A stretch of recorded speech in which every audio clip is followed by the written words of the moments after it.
He lets fly. Oh! Wow!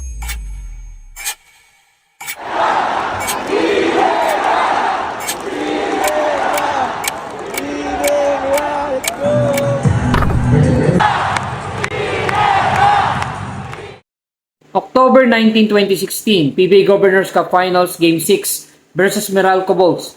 A 3-pointer at the buzzer to win 91-88, breaking Barangay Ginebra's 8-year title drought. So sino nga ba makakalimot sa event na to ng Ginebra kung saan winakasan ni Justin Brownlee ang 8-year title drought ng Barangay Ginebra na nag-struggle ng ilang years, and then dahil sa papalit-palit ng coach and system, and then yun nga, nakuha nila si Coach Tim Cone noong 2015. Tapos 2016 naman, nakuha nila si Justin Brownlee kapalit ni Paul Harris na na-injured po dahil yun nga, replacement import si Justin Brownlee. And Justin Brownlee is a 6'7 guy, 220 pounds.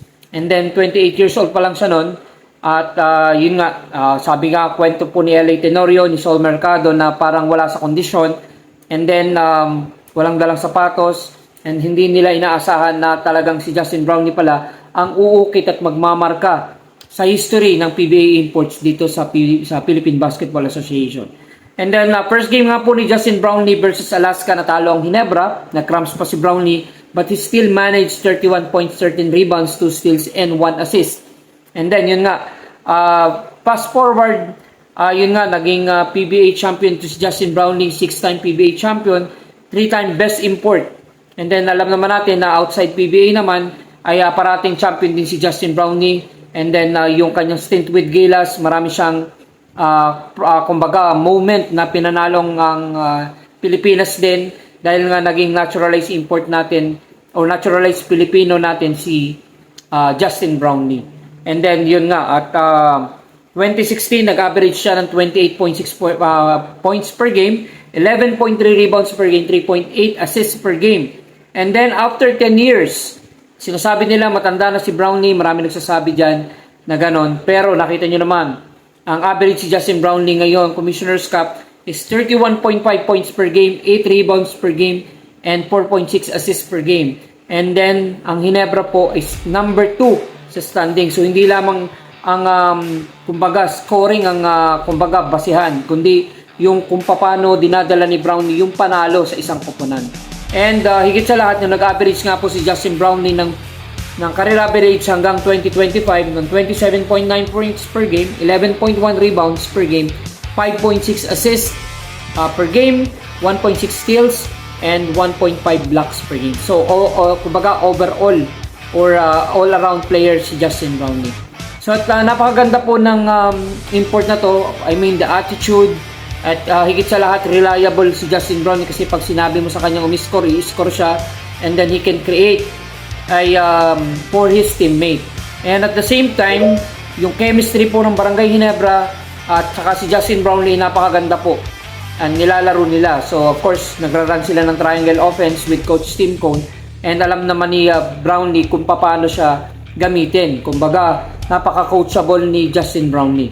And then, kung napansin nyo po, yung dati, yung Bay Area Dragons, sobrang ganda ng nilaro ng Justin Brownlee, umabot pa sa Game 7. And then, eventually, nagkampiyon ang Barangay Ginebra over Bay Area Dragons. And masasabi natin si Justin Brownlee is oldies but goodies.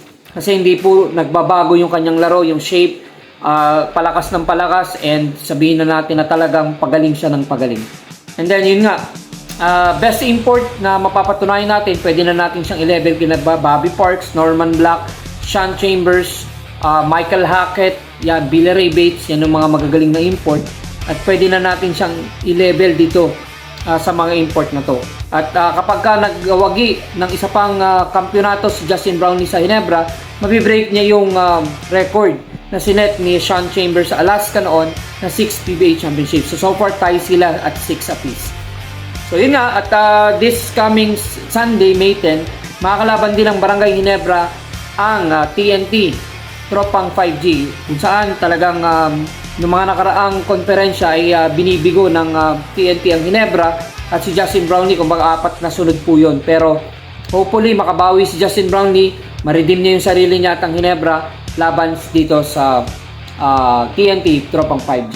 So yan, at ako po umaasa na sana dumating ang pagkakataon na tayo po'y lumaban uli sa kampyonato at sana'y mapanatili ng Barangay Ginebra at ni Justin Brownlee ang magandang laro para po sa ganon ay maging masaya ang buong Barangay Ginebra fans.